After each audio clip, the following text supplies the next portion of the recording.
السلام عليكم ورحمة الله وبركاته.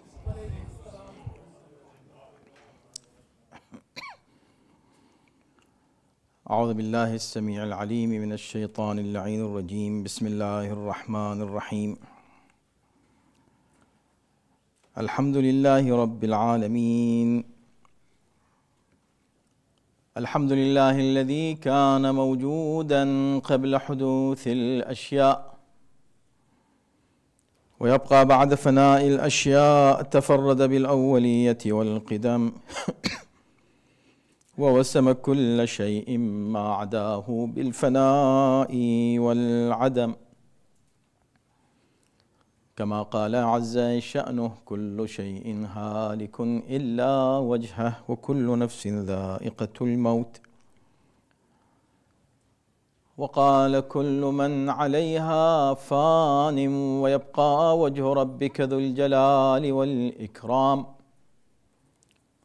والصلاة والسلام على سيد الأنام سيدنا ونبينا ومولانا أبي القاسم محمد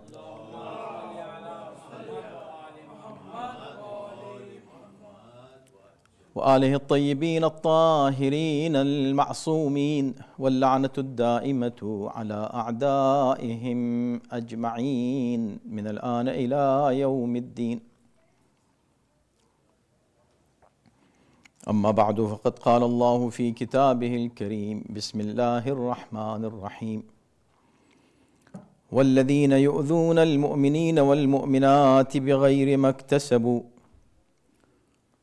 فقد احتملوا بهتانا وإثما مبينا. صلوات.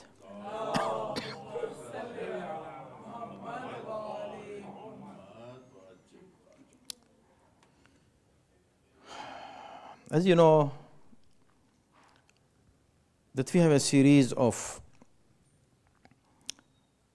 sermons, and we're speaking on various topics covered by the dua, a special dua of Imam Zainul Abidin alayhi salam. Dua Makarimul Akhlaq.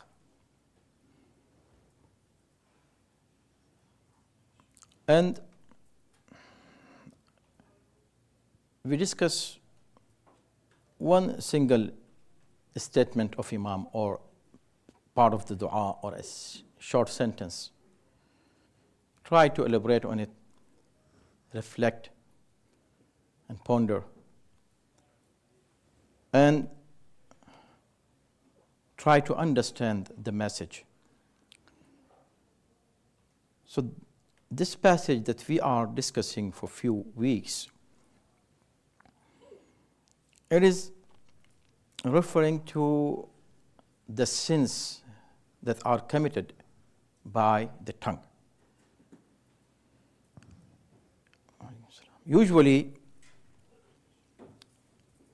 as we have discussed earlier, most of the sins, if you count the sins, most of the sins are committed by tongue.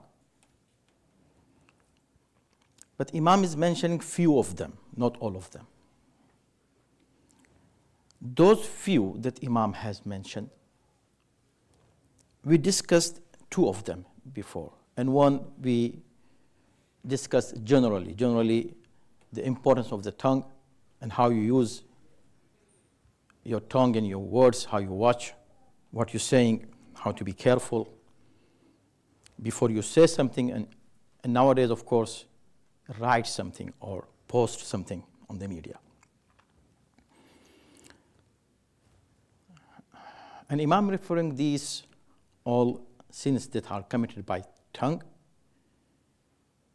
to an action of shaitan. Shaitan causes this, that we get angry, and out of anger, then we start using words that are not appropriate. Ma ajra ala lisani, the shaitan makes me utter those words or do those things with my tongue.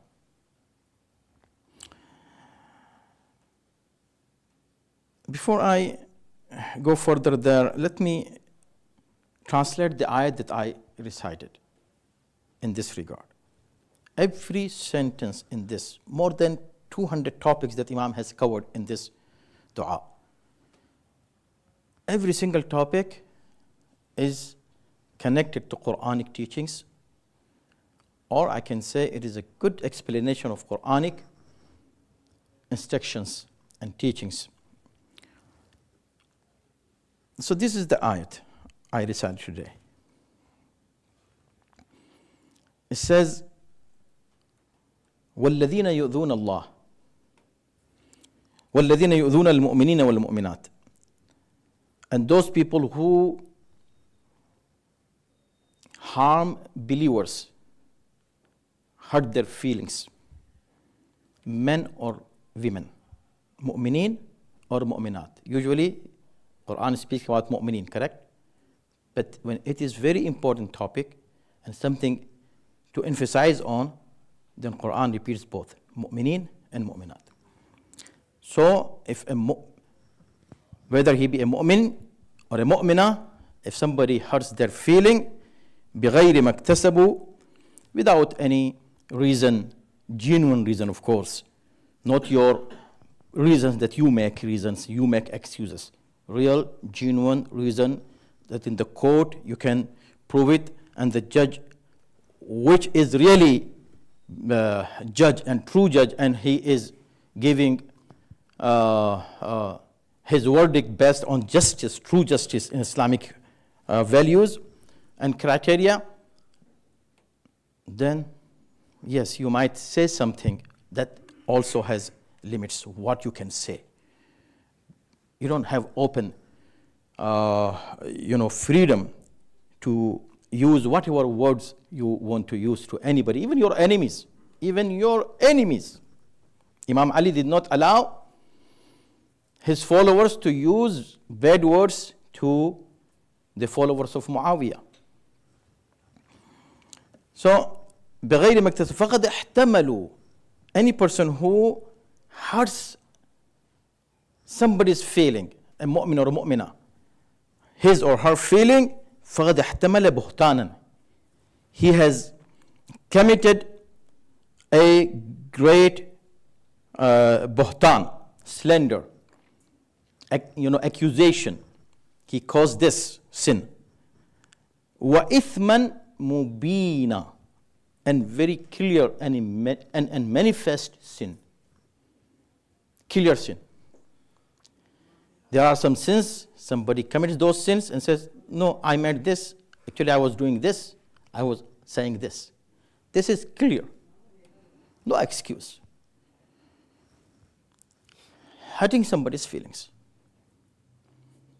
And when you hurt somebody's feelings, you use your tongue most of the time. So now, the sentence that Imam is using in his dua is, oh Allah, make me use the words that I use, bad words, those. Then he mentions few of them, and we are explaining of them, those, to transform and to change these words into good words. What are those good words? We'll speak about it later, but dhikrullah, to just speak about Allah. To say subhanallah, to say alhamdulillah.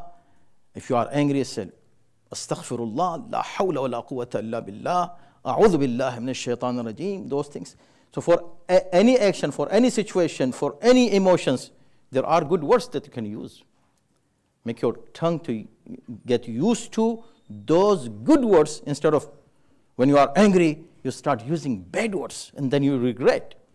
And you have done the damage already. You cannot repair those damage. As I said before, you cannot repair a broken heart. How can you? So be careful. So Imam now is saying, Ma ajra ala lisani min lafzati fuhshin. Whatever shaitan makes me use the words min lafza, use my tongue by uttering an obscene word. Fuhshin, we talked about it in details in one khutbah. Or hajrin, or harsh words, inappropriate, harsh words. This, we talked about it last week. What does this mean? Hajrin. Today, we are going to talk about this one. وَالشَّتْمِ عِرْضٍ, and insulting someone's honor. Shatm عِرْضٍ, everybody has an honor, has a dignity, has izzat.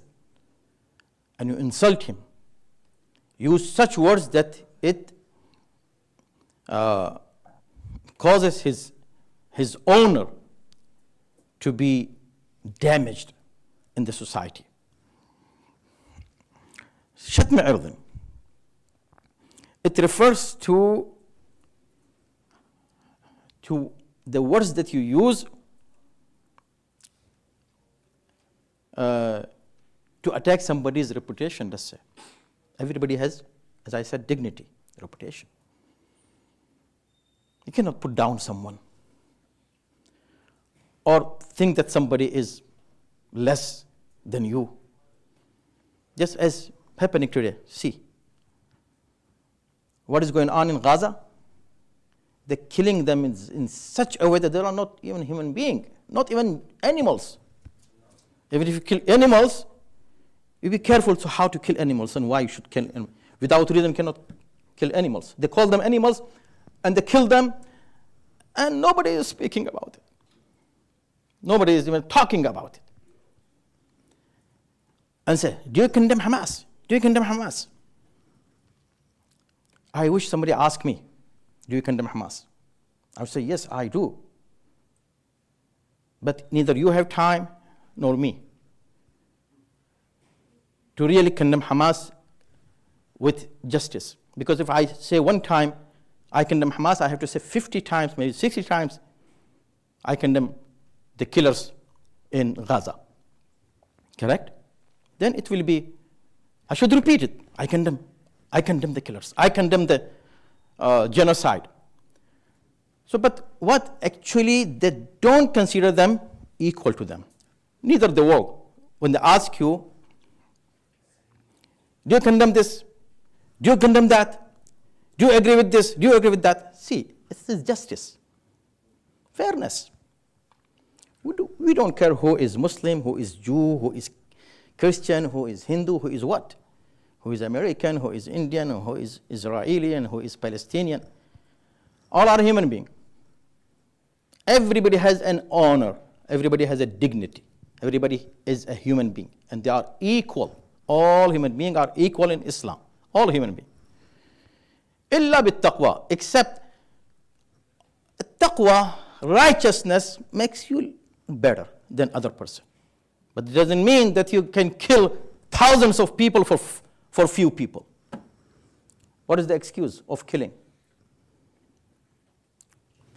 So, this is what Islam actually from beginning wants us to be trained with good manners, good akhlaq.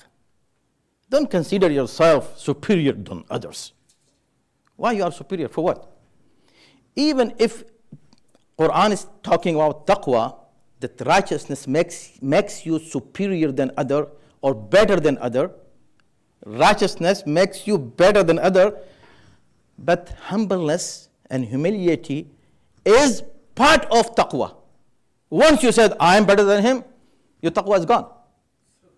And you're no more better than him then. So who will decide? Allah. Let him decide who is better. Why you decide yourself? I'm better than him. How can you kill thousands for few people? Of course, those few people are important. Everybody is important. Every single person is important, regardless of their religion. But this is totally unfair. What is going on in the Middle East now? And if you speak about it, you say, see, now you are in trouble. Why we are in trouble? I would say really the entire humanity needs such lectures and such du'as, just like du'a makarim al-akhlaq. Let them read. All human beings, regardless of their religion, they should read, and they should understand, they should practice du'a makarim al-akhlaq. They should know what is akhlaq, what does manner mean. And if they do, this world will become a peaceful paradise. It will be paradise, of course. But unfortunately, everybody thinks that he is better than others.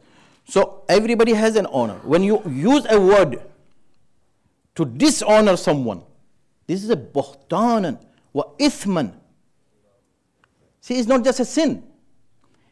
Ithman mubina, a huge, clear sin, which you cannot even excuse yourself from. So insulting someone is shatm ird.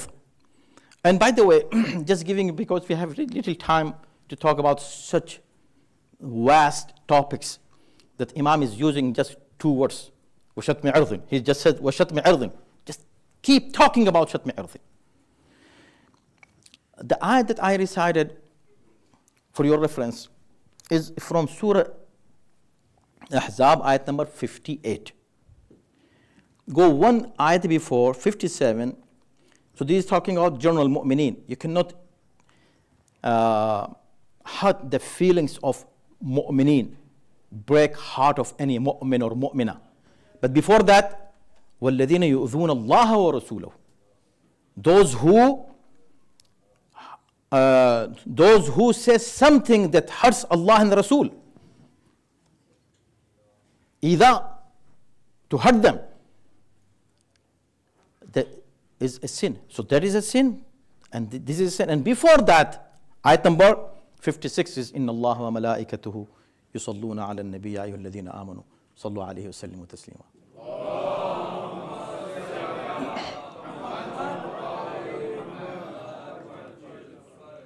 See the sequence of ayat and connection of ayat to each other ultimately is what? A mu'min is important. It's not that you go and say salawat and become a very apparently good mu'min, and then you do something against Allah and Rasul and do something to break heart of a mu'min or a mu'minah. And there are, I would say, hundreds of ahadith on this. There is so much emphasized that you cannot break somebody's heart. What is better than this? That a mu'min's heart is Kaaba. It's like a Kaaba. If you're breaking a mu'min or mu'mina's heart, you're breaking what? Allah's house. If somebody asks you and give you millions of dollars and say, take this 10 million, go and break the Kaaba, will you do it? Of course you will not. So what I will do with this 10 million or even $1 billion? And I'll go and break Allah's house? Not at all. So how can you break Allah's house every day at your home? When you're talking to your wife talking to husband, with your children, with your friends, with your community members. And it is not just about talking with your tongue. Nowadays everything became very modern and progressive. Even sins are progressive sins. So the modern the modern style of, or the form of shatm ird is more than one. Before people would use just their tongue. But today, character assassination especially. You see in the net, internet is full of that. Easily, people speak against someone and just keep forwarding that without investigation, without proper research about what is going on. False accusations are there. Rumors are spreading. All these things come under shatm ird. Public shaming. You talk to somebody in a way to put him down in front of people. insulting him in social media, mocking somebody, making fun of someone, right? Somebody's background, somebody's race, somebody's family, somebody's look, somebody's color, somebody's something. Just talking about it and putting him down and making fun of him. This is all shatm irf. Allah will not forgive this unless that person forgive you. And how can somebody who has been insulted, the person who is insulted, his feelings cannot be explained in words. I cannot explain if I have been insulted and somebody insults me. I cannot explain that what I'm feeling. I will feel it, just I can feel it. I have no words to explain how and what. So how can this person will forgive a person who insults him? So please, remember what Imam is saying. Read it again and again. And what Quran is saying. Your tongue is the most important organ in your body which you have to control. More than anything. You have to control every single part of your body, of course. Your hands, your eyes, your ears, everything. But tongue is especially. So, how to control it? Again, I repeated this many times and we can repeat it again and again. When you are angry, first of all, control your anger. Because usually in anger you say bad words. In normal situations, in rare cases, this happens. But still, people do it. First, control your anger. And there are ways that Quran has taught us how to do it. That is another topic, a separate topic. Then also,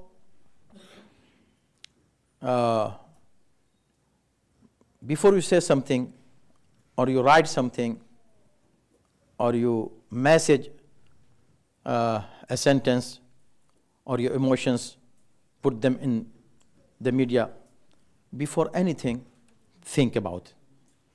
Give yourself some time.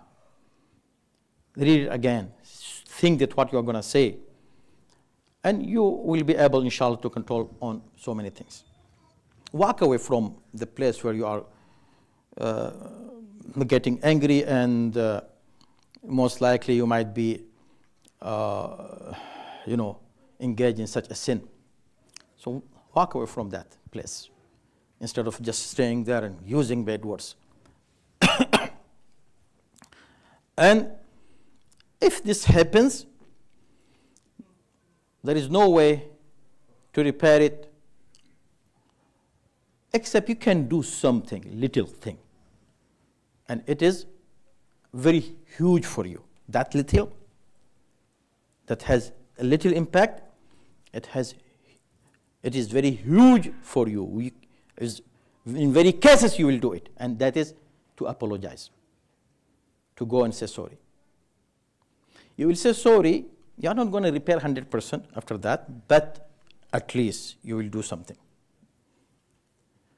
But that something is everything for you, because now you are putting yourself in a situation that you think that, oh my God, my honor, my dignity. Now it comes your ego there. Your ego.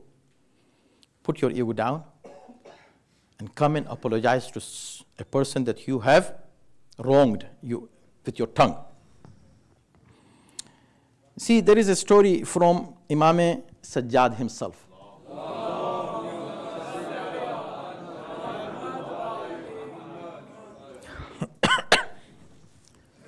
That a man was walking with him. You should have heard this story. It's a very famous story.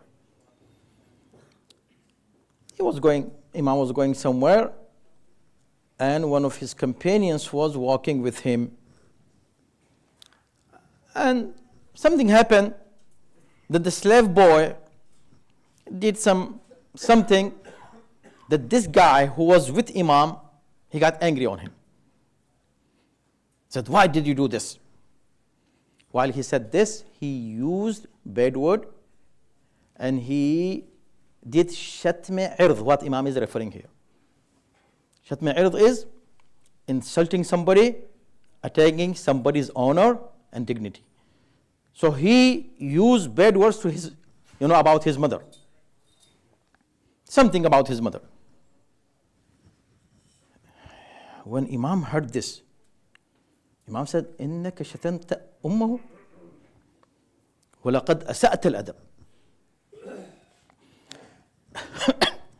In the same time, you have done two sins, two big major sins. Number one, you insulted his mother. Number two, you have behaved in a very shameful and disgraceful manner. How can you do that? He said, Mullah, this is a slave boy. Slave boy. Means I am so high in rank, he is nothing. Another sin in front of Imam. Come on. Imam said, what? You have done a sin. You use bad words to his mom. You described his mom in some bad words. How do you know his mom is this, what you're saying? Do you know his mom? He said, no. Why you said it? I was angry. Imam said, now I'm angry at you. And then he said this word, Allahu Akbar. Min al-yawm la ukallimuka abada. From today, I'm not going to talk to you ever. Never. Just like he's saying, just go. Get lost. You are my companion. You are my follower. You are my Shia. Get lost. Go. And he kept his word. The riwayah says that Imam then never talked to this guy again in his whole life. How many times, brothers and sisters, we use such words in our home, in our society,